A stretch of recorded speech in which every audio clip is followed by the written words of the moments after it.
the Nets because of that video for about a week.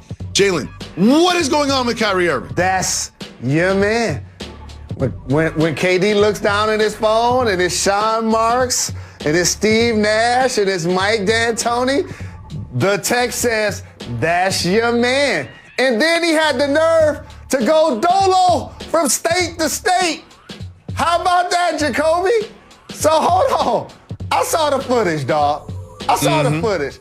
And he's an extremely talented basketball player. And when he's on the floor, they're going to be must-see TV. You know how much a fan I am of his game. He's Team Rock. He plays like he's one of the Harlem Globetrotters that's currently in the league. But this type of thing, Jacoby, makes me feel like they're not winning the East this year. I know Spencer Dinwiddie got injured, and people are going to say, well, you still got KD, you still got Kyrie, and their team was built like, you know, almost like a Noah's Ark. It seemed like it had two of everything. You still could go to Karis LeVert. You got Adam. You got Allen. You got DeAndre Jordan. But I just feel like it's so very tough to win in your first year. This is Nash, my former teammate's first year as a head coach. And when you can't communicate with your best players, when that relationship isn't, those are the people that you can get on the most, not the other way around. That creates a disconnect. And lastly, what does it say to the rest of the guys in the locker room? Because I haven't looked at the bottom of the ticker and seen that they're disciplining him just yet. Not that I want to get him in trouble, but he's missing games and practices and meetings and whatever. The NBA abbreviated 72-game season has actually started, and healthy players that are getting millions of dollars to play the game that they love are participating for their families, themselves, and their teammates. So whatever he's dealing with, I hope he can find a way to get back to the Nets, because Brooklyn needs him in uniform. Absolutely. The whole world was so excited to see KD and Kyrie together, and we got it for like 3 weeks. And now Kyrie is missing. It is time for Soft Mover Boss Move.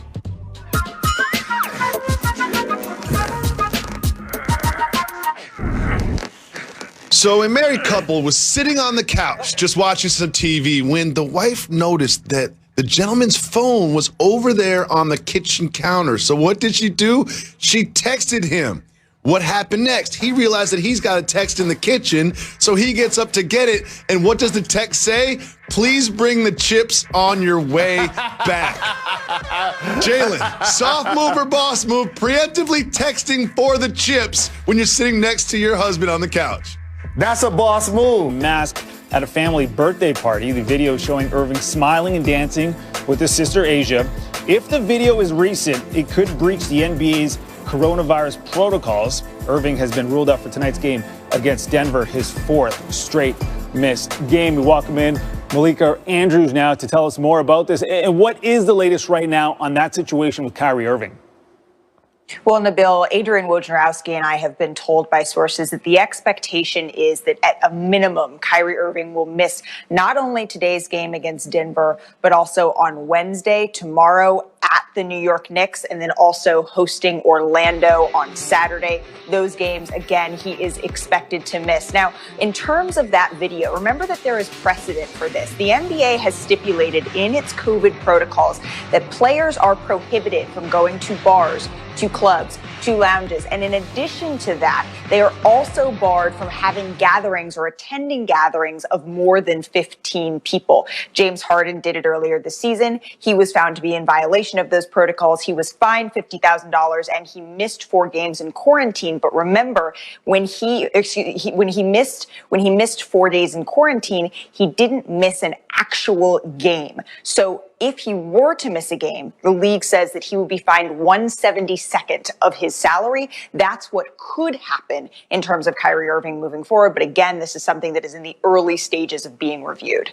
There was a game canceled yesterday in the NBA, one canceled today. I should say postponed yesterday, postponed today in the NBA. Ongoing discussions right now in the league around this COVID situation. What are you hearing about those discussions?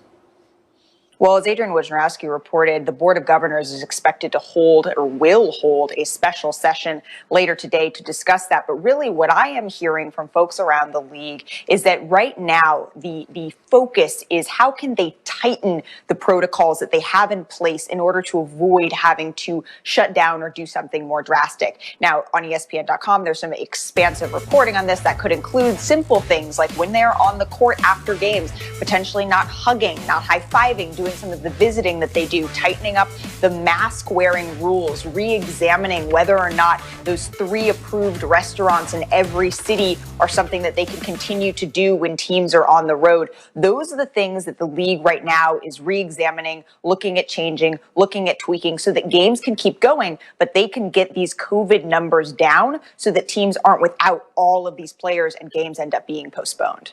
Definitely a fluid situation right now with that. Thank you, Malika, for the latest. Home last night, although again, I'm going to say it, throwback unis, happy. Kevin Durant scored 36 points in his return to the lineup after a 3-game absence due to the league's COVID protocols. Kyrie Irving, still out, missed the last 3 games due to undisclosed personal reasons, and Steve Nash had no update for the media on him today. So, Coach, what is your level of concern for the Nets after a 5-6 start? I'm kind of torn on it, right? Like, I do have a lot of concern. I've always had the same concerns. Health was always the big one. You know, Dinwiddie, 3 games he's only played. KD and Kyrie have played, and now he's out. Yep. And KD and Kyrie 7 games apiece. And so that was always my big concern anyway about them. I remember when we brought the big 3 together, and we started off 9-8. And there was all kind of stuff in the air, right? Did that get public attention? I bet. Oh, it was a mess. I remember. Oh, yeah. Everyone remembers. It was daily, breathless updates. Oh, my goodness. You would have thought the world was coming to an end. But we won 22 out of 23 after that. Yes, I do. And this team has that kind of talent. Yes. And, you know, I'm just hoping for the best for Kyrie and that he gets back on the court fast because, again, all of us wants to see this team playing together and them exciting the league and showing what they can do. Yeah. Yeah, Coach, you're so right. I mean, health is going to define how this team goes, especially because Kyrie and Durant availability has been, in question.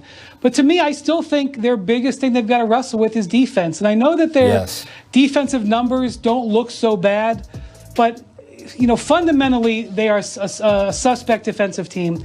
The Oklahoma City Thunder, who are not a juggernaut, even though they have a better record than the Nets right now, had 66 points in the paint in this game.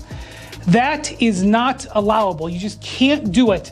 And, again, 129 points they give up. I know they've got a great offense, but especially when they don't have full power, when Kyrie is out, you can't go out there and get into a scoring match. And they have yet to prove on a night in and night out basis that they can defend at the level to be a championship team. And to me, that's going to be the story of the whole season. And look, anybody who's been watching the NBA for 10 minutes knows there is a huge difference between what gives you good or acceptable numbers in the regular season versus what happens during the playoffs and whether you get eaten up and spit out by your opponents. We saw a regular season versus playoffs issue with the Milwaukee Bucks this past season. We see it every year, and that is exactly what Brian is talking about. All right, Karl Anthony Towns returned to the Wolves lineup Saturday. I want to give that some attention. He missed 6 straight games with a wrist injury.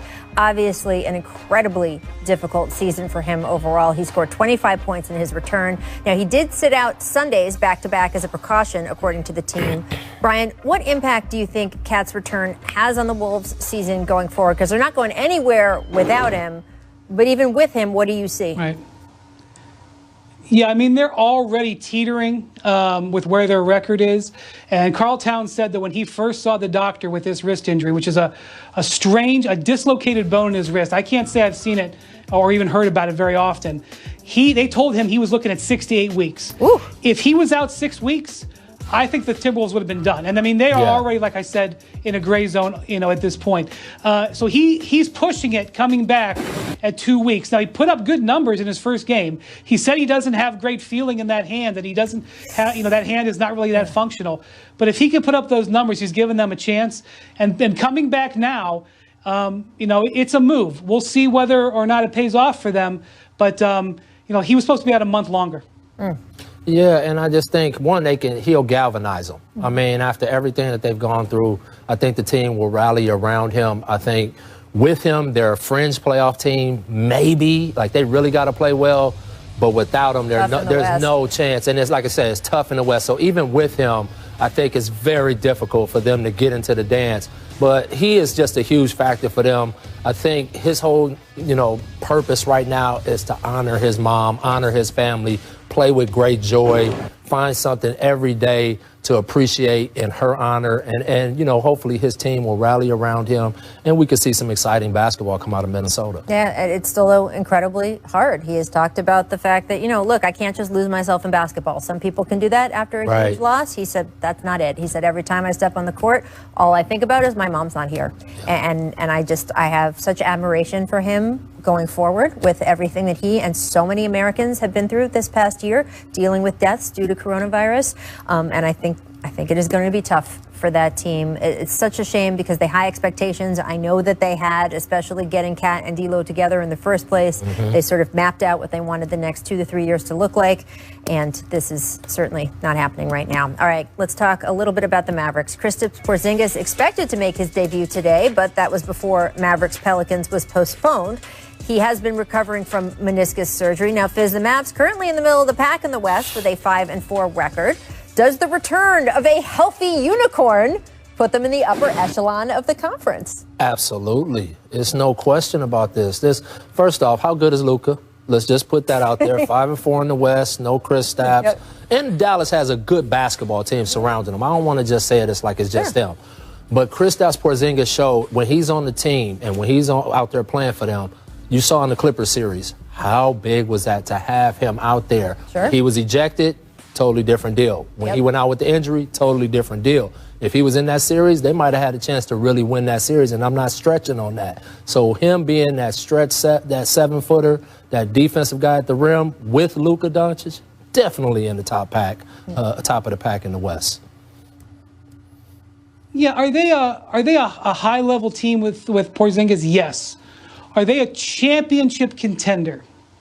I still think they're a piece away, and I think they know that, which is why they've cleared out cap space and why they had dreams of Giannis, and why they may look in the trade market, whether it's during the season or in the summer.